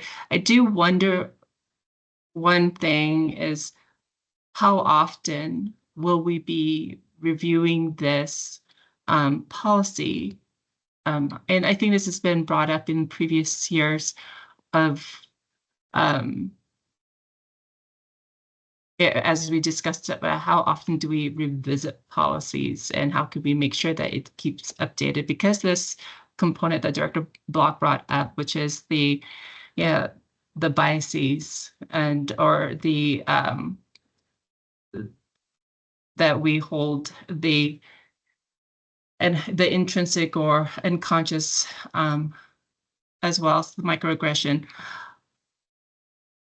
I'm just wondering how can we better refine that as time moves along. I understand we are offering training for our staff, and through the training, I'm hoping that we could find maybe a better terminology or better process or addition to the procedure. I don't think we need to update the policy to update the procedure. John, am I correct?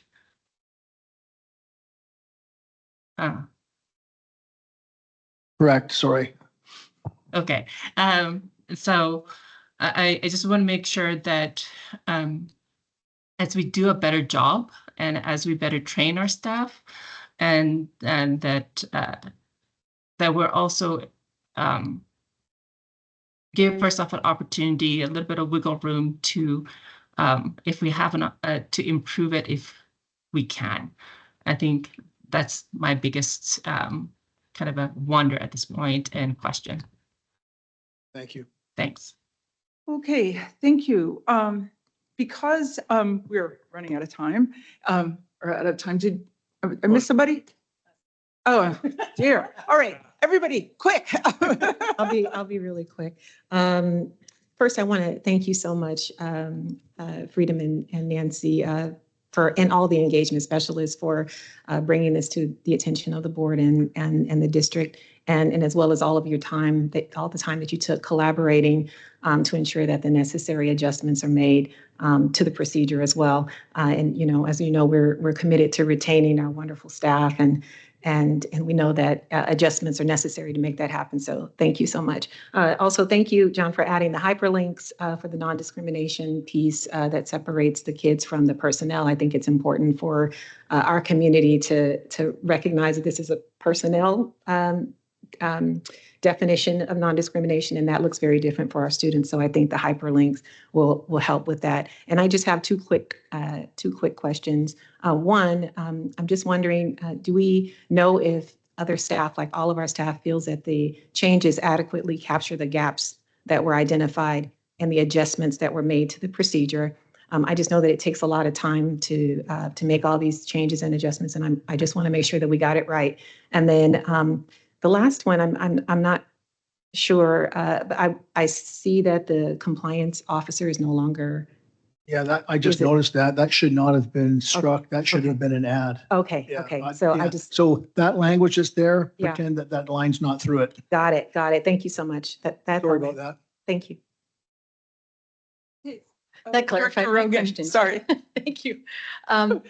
Just a huge thank you to everybody who participated in refining this and making it so much more relevant. Again, it's a great example of with deep listening and clear action steps, we can really change the culture. So thank you for that. I think it exemplifies that idea of we belong, right? If staff doesn't feel safe, they're not going to feel like they belong. So thank you for doing this. I want to just give a huge shout out for this idea of utilizing the RE&I team, Racial Equity and Inclusion Team, for those who may be listening in and noticing another darn acronym.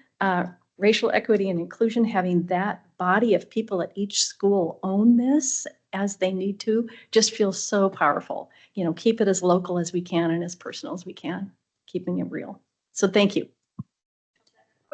Thank you. I'm so sorry that we're out of time. Who else did I miss? Anybody? Okay. All right. So this is what happens when you start trying to speed along. So I think we can say that's done for now. We got to do this student travel thing for the Yes. consent agenda. And then I'm going to pass my director discussion. I'm hoping if you don't have anything burning, if you do have something burning, you get 1 or 2 lines. Okay. So let's figure this out. So now for student travel, we need the motion. She's bringing up Right. Monica's bringing up the list on the screen. But what I wanted to do, didn't we want a motion to pass the rest of the We've already travel? done that. The travel without. What you the- need to do now is to move to remove the item at issue from Across. this particular chart document, Yeah, and then take a vote on that. okay. And then you would move to approve this as amended. Okay, super duper. Do you want to do that or? Sure, I'll make a motion to remove the lacrosse trip to Port Townsend because it appears to be in error. It's listed here as $24 and something cents Oh dear. per student, and I think the cost is actually $246.80 or something like that. Okay. All right, I'll second that. Now, can we have some, we had the discussion as part of the emotion, as part of the motion, I will add a tidbit more discussion, if that's okay. I would like to see this chart revised in future, somehow squeeze it in, have a column for how these things are being paid for. We used to get that information, and it could be something like ASB fundraising, PTA fundraising, families are going to pay, building budget, whatever those are. And you could have like them little bullets in each square corresponding. So we could tell how people are paying for this, because we're going to want to go through in the future and analyze these for equity across high schools and so forth. So we need to see that. And with that said, that's my bit of discussion. Does anybody else want to add to that? Jane? Yeah, Director is it possible? No worries. Is it possible for us, knowing that this is an error and that it will be corrected, for us to vote to pass it with the base of understanding that it will be corrected and revised version will be brought to us? Can we vote on that in that way? So I raised this earlier today with the administration, and they suggested to me that it would not impact to have it delayed to the next. Yeah, it would not impact. The trip is scheduled for February, and it'll give the staff the time to correct the misinformation and bring it back to you. So can we All take right. the vote to approve the ones that aren't wrong? Oh, okay. Let's just vote on what he proposed. Vote to, I make a motion to remove the Port Townsend trip that's listed on this list. Second. Okay, we had a motion on the floor, though. Same motion. Okay. All right. All in favor, please say aye. Aye. I Okay. Now, I make a motion to approve the amended student travel list. Second. okay, any more discussion? All right. All in favor, please say aye. Aye. I Okay. So everything except lacrosse is now approved. Okay, and lacrosse is coming back next time, so they'll still be able to go. Okay. With that said, it's time for director discussion, and I'm going to pass my time. You want to just do a whip round passing? I will pass as well. Director Aris? I just have one wonder, and I brought this up, I think, multiple times in the past, and I would love to get a clarity on this from staff.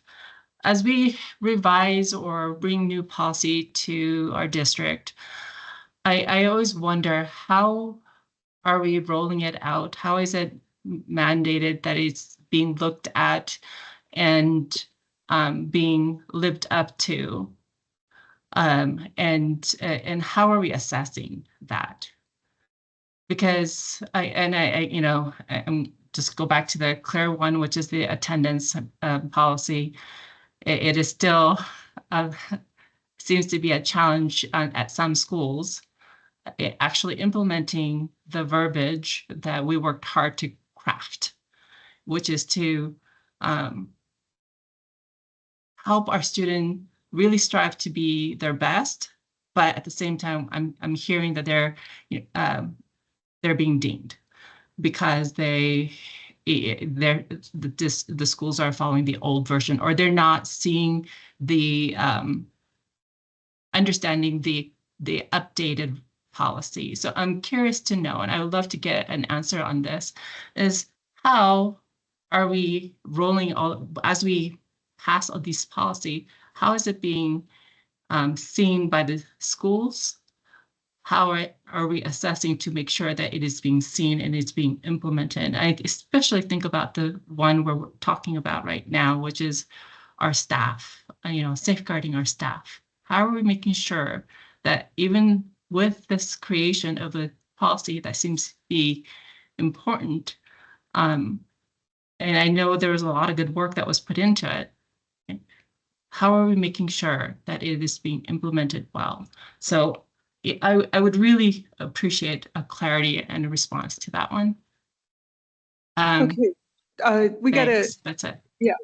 Director Webster? I'll pass. Thank you. Director Rogan? Pass. Thank you. Anything else, Dr. Aramaki? No. Okay, we are now on break for as few minutes as we can manage. Maybe if we can assemble next door in 5 minutes, that will be great. Thank you. Quick question, do I stay on this line or is this, there's a new link? I think you stay on this line. Okay. Okay. See you in the other room.